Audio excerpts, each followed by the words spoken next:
Roma la maria ho eki, le ia e tonga, ta mai pulango tō peu mo mea mai pe me he alua pe, pe pe whainga maari koe ni mai heni pe mo pureku, e whawhi loa ki atu he proklama ai whi unu koula Kropo Academy, pia whaftai ki he iki, e whainga maari ku mao, pia te kore peka pureku, kene oat pia ki whaiki ki kau ki atia, pa mo ngāwe lahe une whakahoko i he community mālo aputo.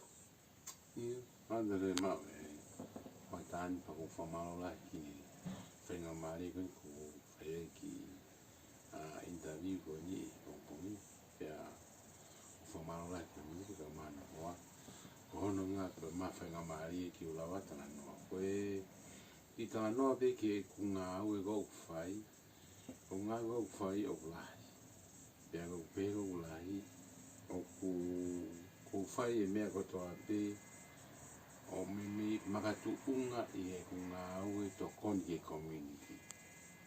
Ko e mea lahi o kou whai o ku whakaawa whare kai ngā he mea to koni ke mau mea to koni mea tau kakai. Ono ua ko ngā se vesi o kou whai hana koe tunu e puaka ki teo ngā mea kai ki he whaianga whai aho. Ko e ngā he mea keke. Ako pe i ahon ko se vesi mai ko whai o whingai ki hanga whingai ai mea ko toa pe i New Zealand pe matonga ki lawa a fota polo e he kakai tonga ki nau whakaitaua ngai mea ko ia. Ko e me deo lagu ni tai ni. O ma whana puto e whanau ki ngā ule leo ke whahako pleiku. Ange koe whamatau ke whai ke whotu ke whare kai e ku kau fo ke whare kai he toko nea heputo ko tau kakai. Iesi ni ihu nau wombe me ngā ue he la ia koe ke te lawa whahakoki nau hanga tona pe ke whare kai kome mea kai. Ange koe ngahi sāpate ni ihi ko aha ke whamiri ku wawe lotu nau whakawawe ke lotu. Ospe lotu nau wafe mai whare kai o. Pako tui koe ngāe mahu inga pito ke whakahoko ange koe ni koe tuno e whangapuaka, whangatapu kau moe ngā lelei e koutui o ku alube taimi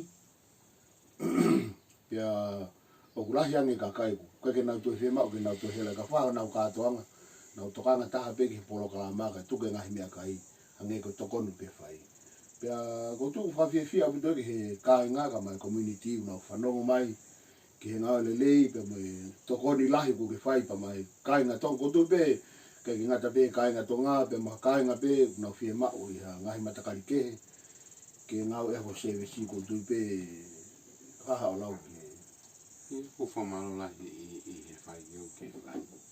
Ange pika pēngu ki ai, whafoke tau mana tu ke tau e fitu, ke tau e rualu, ke tau situa ki ai.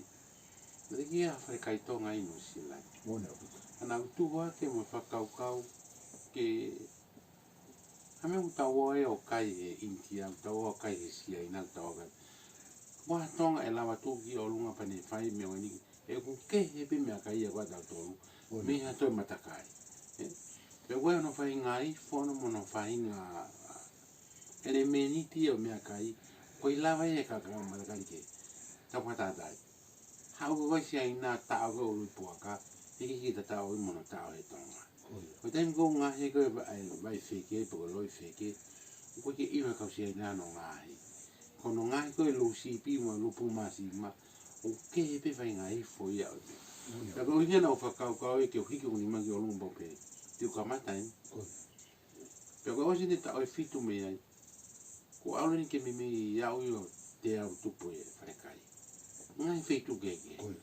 Pea koe koe mau anga mo ui o ngāhi whamiri, koe nau ngāhi, ai tau mea toko ni ke whai ngāhi fo kou whi mau koe he tonga, ke he ia mea te matakai. Pa koe ko ulawe ki ai, o fia pia ke hanga o tua whamo ui au ki a taimi. Te ulawa hoko ata ngai mea ke, ke ulawa toko ni ai ko tau painga. Moni fo ke lawa fola ko tau ngu, ko fitu mo fulu. Pe ka pae lolo au ke palu mo fulu, ko pono uai. Toi pe ki tau si, pia o so ngu. Kang tiu finga ki whakatolonga ai mea ko ni mi hoku mi e ku whanau mo whamau puna ki nau hoko te ngau e ligo na whai ki hoko ka mea i ki tokon ke tonga. Koe. Whawhiwhi au pito. Pea, koe mone koe tau mea kai o ku kehe anga peho no whahinga ifo. Ko hiko whahinga whohunga ko hono ngahi. Ka koe ki i whihu e taha. Ka pako whie mau e ha whamiri hana o kātoanga ke mō ke o sevesi ke mō ngahi anga. Umo lau ke o ngahi anga mea kai ke ngahi whahinga kātoanga pehe. Te whakato whawhoke e tau tala noa ki he sapate whae ko e sapate kōsi, o tau kōsi. Nau whakaukau e mo ku hoa mo whamiri ke maungahe ai special day ko ia ki ngai whae ki nau lama mao e ki polipini mea kai osi. Include ai mea kotoa pe mea ki nau whi mau pa nau totonga ki siring sisi. Nau ngana ki ulawa whakakato whadomia ki tofu kāta ngai whae. Kana o mai whi whakaukau rai mea fu auge te au. Ki carry on i mea ko ia. Ki ulawa whai special treat ko ia ki ngai whamiri. Nau lama ai ki fo i peki. Ia ai ki fo i mea kai ko ni. Tāna ki kātoa ai patis kau ni. Ki lama ngai whamiri o affordability go ono totongi mea ko ia. Mau me tokon kātoa e whamiri. Ai o ngoki ai. Ka pau ulawa ia o sisi. Ko te haha me te la. Ko pau peke nau whaia ki pio tau loto. Ko tau loto o kia e tonga. Pea lava le mawhaia mea ko tau. Lava le le mea ko ia. Mahari. Ko e kumikainga mo whanonga mai pehe whamatala whai purei ku. Ko e ngawe lele apiru ne whakahako. Pea ko tui koe ki hae mea e puri ke whamatala ne whai. Lava e ngai service keke. Ki whiu whakahausi pehe purei ku. Ko hae whakai ki. Ko hao whika telefoni. Ko telefoni. O ku asing mau pe utua ki i he interneti. Tata te white ke Facebooka. O whika telefoni ko e noa ua taha. Noa ua ono. Ono taha walu ono noa. Lahi taka kai unau taha mai. Ki nau ulau le tau i o whai kātoa ngā ui. Whiora tau ngā ui he nau ngā ui anga. Ka koe ki whai aho whai e whiafi. Tango pau unau taha mai. Break. Me mau ke tunu ki puaka. Ki ai whiafi piki au phe ono. Ko mawhoha au whai aho. O au le wau kubi me puaka me whama. Pati wau le wau ngahi ko skape tunu. Pa koe hau e whamiri ko ia. Mo si lawa le le mea ko ia. Nā mai peo hiki ate nau mea. Tatongi nau se niki o goene. Ngā ui koe nai whai. E nā maosi negotiate peki mo. Pea koe teimu goku nau oe mo mea nau fie fie. I he how many family nau. Nau fie fie he ngā kou whai. Koe haa mea tau ke te tau whai. Ko tau whi ngā ue atu whakata. Ko tau tonga. Pea ta tau pe o au ki. Koe mea lahi ko ngā ue aki taimini koe pe online. E si o mata me Amerika. O ko tunu ha puaka. Koe te teo ka whai a o hawhine eiki pa tangata eiki hen. Ka me whana ue unau. Mo wete na toi in. Pa koe na mweo whai koe tā mai. Lau si. Whaka mole mole. Mau roto ke whai a hai mau whae. Ka koe mau i hena. Mau kore atu te mau talawhia te sirini. Tala mai pe e whiha ka atoa ia ka mau whai me hen. Ko loa pe ke lama hai whai a ho. Ka na mau lawa sio at he ope. Ki he mea gogu whai. Mau wongo ia i pe ho mau whiwhine mo mau tangata ku lava mau katongia. Koe ko pe he. Whamalo lai ka Amerika. Kono o mai whainga maari e koe ni. O koe ke ofu a taha i pa koe ke fo i a taha i. E ki ngā gogo whai. Hange gogu lau. O tau ngu. Tau o whi ngā taha. Ko tau hangai no whingai ke tere keiti mea kotoa pe mo whingai ke tau pāsi one e whai pulu ke tau whanau mo tau whangamanga puna ke iai hatai te tau mate ai. Nau carry on mea ko ia. Ka kou pe whainga maare e whawawani ko kore whamanule ka pau kua hau tō nonu a koe ngai ahau tau si tua ke tukuanga ke alu. Ka whakarelei e ahoni ko afu o a pongpong ko noa ke tau unu ki ai pa tau hanga lau e tau tangata. Te mo tau whewhini tonga ki ngā kou tau whai. Koia, malo, te tuko whamaro lahi ka tuko e break. Pea, ko tuku kakato ngahi mea kotoa pia ku whie mao ki whakahoko ki he kāinga ka mā community. Te ai ha mea kehe. Ko whia telefoni ena. Koia. Kau ke sio mai me he ope. Koia. Koloa pe ke mai whia telefoni papau i kai. Tohi mea ku email ko lau si I pule iku ta haono noa fitu gmail.com tala mai e mea o ke whia mau. Pakapau i kai tā mai he messenger alu ke Facebooka ko hingoa pe lau si pule iku tā mai. Whamai mole ka mea ko kore tu pite ke lawa whai mea ko mea ko.